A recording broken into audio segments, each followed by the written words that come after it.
From MTN News, this is Montana This Morning. Good Thursday morning at 6 o'clock. Welcome to Montana This Morning. I'm Victoria Hill. Thank you so much for getting your day started with us.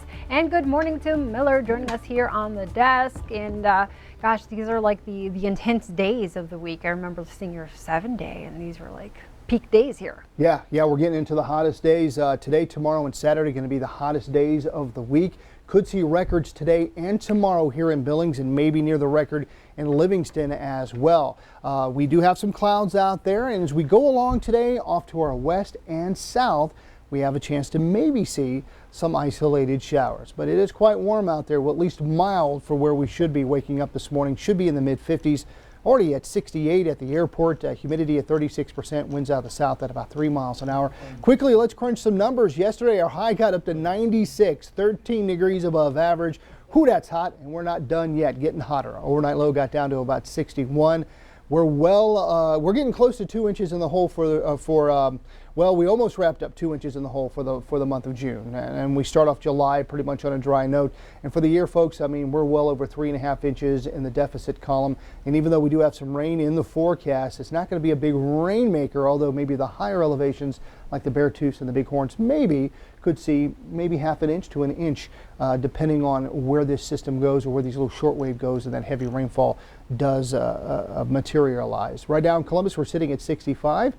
Reed Point at 59. We've got 65 in Huntley. Down in Cali at 63. White Sulphur Springs, you'll get up to about 91 today. We'll go 99 in Roundup. Huntley getting up to 101. Look at Hardin up to 102 today. We'll go 100 here in the Magic City. That would tie the record way on back in 1990. Creative Ice Cream Flavors Day. A good day to maybe enjoy some ice cream, but do it in the shade because it'll melt if you're out in the sunshine. What's the most adventurous flavor you've oh my goodness. You know, I'm pretty basic. I do, what's it called, Neapolitan. I'll do the chocolate, strawberry, vanilla. That's about as crazy as I get. And what in the world are we looking at right now? We're watching the creation of a cheeseburger ice cream. That's just, that just doesn't appeal to me. Oh gosh. I don't want that. No. We apologize to anybody who's eating breakfast right now. Yeah, that does not look appealing. Woo! Yummy. They get a credit at least for thinking it up and having the imagination to make something like this. Ugh. The creation. Why though? Why? Yeah, you know, you know what's crazy about it? There's people out there right now watching, going, "Man, I gotta try that." Yeah. I mean, I would try. I guess I would try just once, just say you've been there, done. Whoa, he's really working it, isn't he? Yeah, I just like the sound. Sometimes no words could just explain what's going on there. Okay. Our director thinks this is Dr. Frankenstein making ice cream. There you go. I'll agree with him on that one. Well, all right. I did ask this question. By the way, Trish was watching. She had mentioned it. She liked licorice and coconut, and she'd said it was black licorice. No. She does you don't like the black licorice? Ugh, no, yuck. Oh, they're up there with moths. There's just no pleasing you there. No, there isn't. Okay. Sorry, I like the coconut part, but not the black licorice part. Trish. Well, whatever kind of combination, it would be a good day to do that today and the next couple of days. Something to cool you down because it's going to be hot. Yes. All right, Miller. Well, I'll take ice cream any day, cold or not outside. No pleasing. I'll get to news. Okay. Thanks.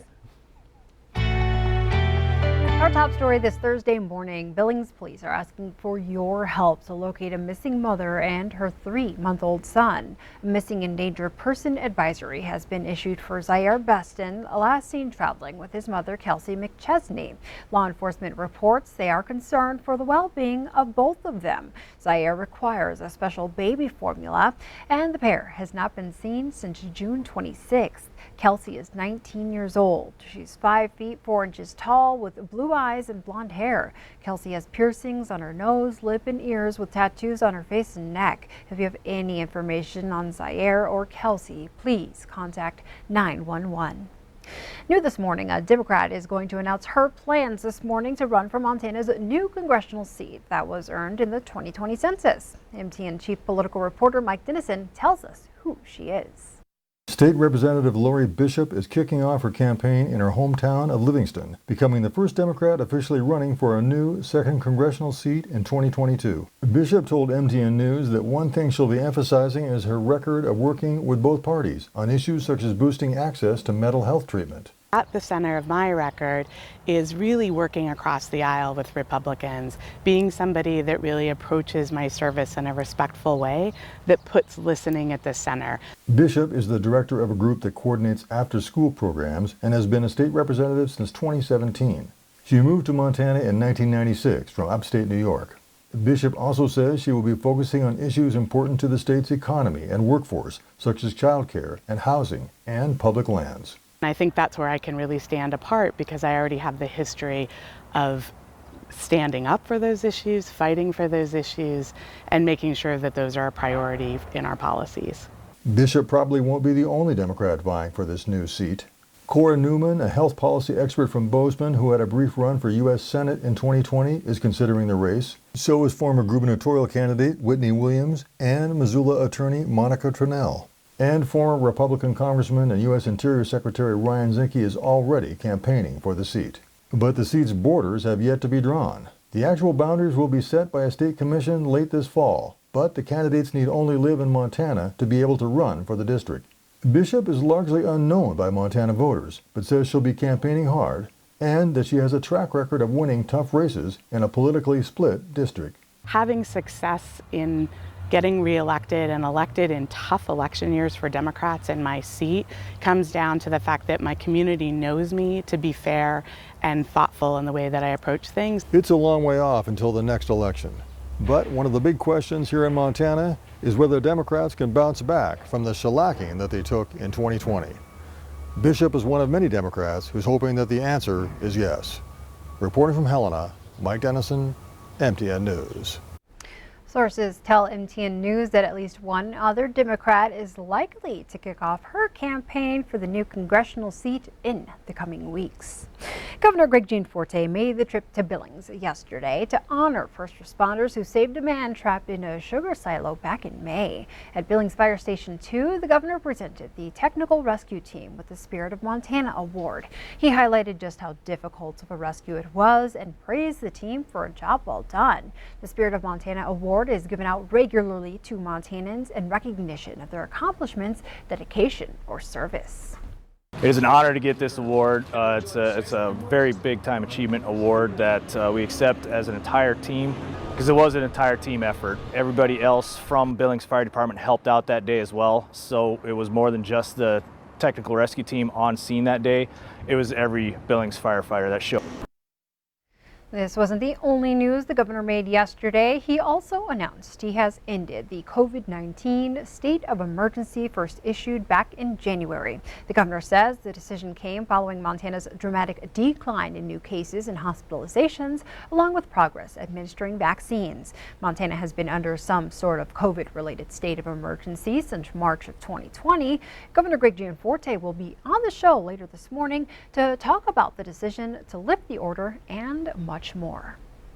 The countdown to Relay for Life of Yellowstone County begins. Just over a week away, the event brings together survivors and raises money for cancer research and improves the quality of life for cancer patients and their caretakers. And it's because of that research and a variety of treatment options, the woman I'm about to introduce you to is spreading a message of hope.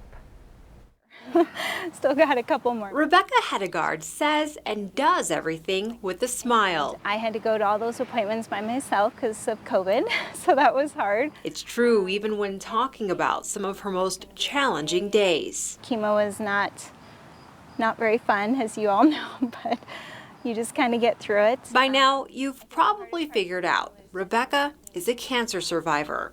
Her diagnosis, triple negative, stage 3 breast cancer. Which is a rare form of breast cancer. It represents approximately 10 to 15% of breast cancer diagnosed in the United States. Triple negative breast cancer tends to be a little more aggressive than the other types of breast cancer. It's more likely to reoccur in the early phase after completing therapy.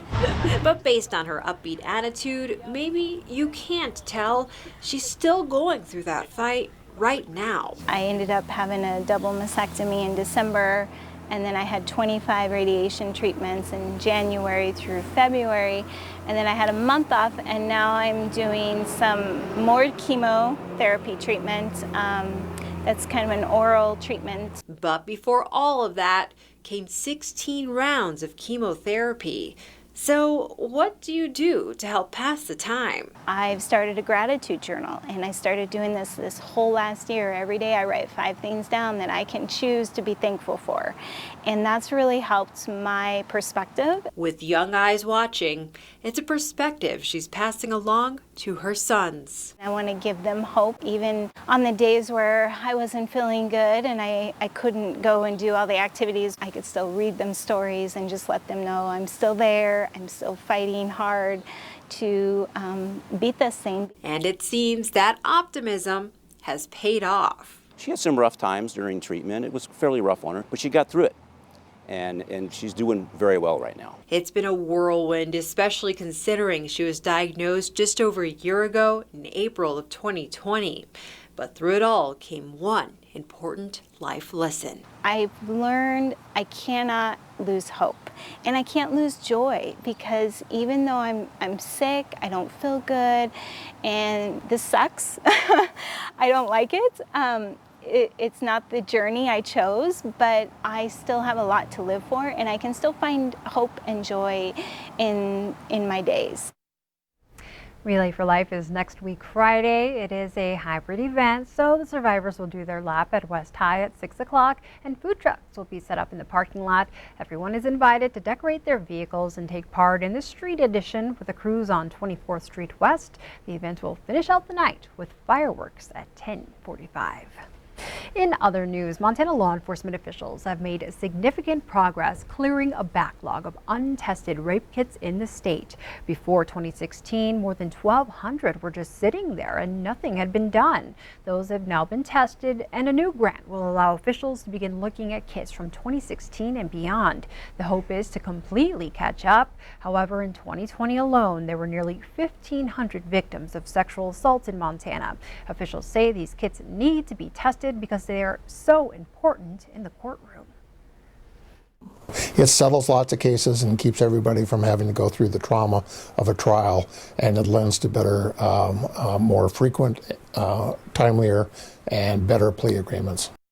The state is also working to test partially tested kits. Those are kits that have been tested, but not in a way that allows the DNA to be submitted to a national database. Officials say that database is important because many rapists are repeat offenders. Now in national news, the death toll continues to climb in Surfside, Florida. It is now at 18, 1 week since the horrific building collapse. 2 children, ages 4 and 10, were among the victims discovered yesterday. The bodies of their parents were also recovered. Crews have managed to build a ramp that should allow the use of heavier equipment. It's expected to help them open up new pockets of space to search. President Joe Biden will visit the area today to offer his condolences to the families.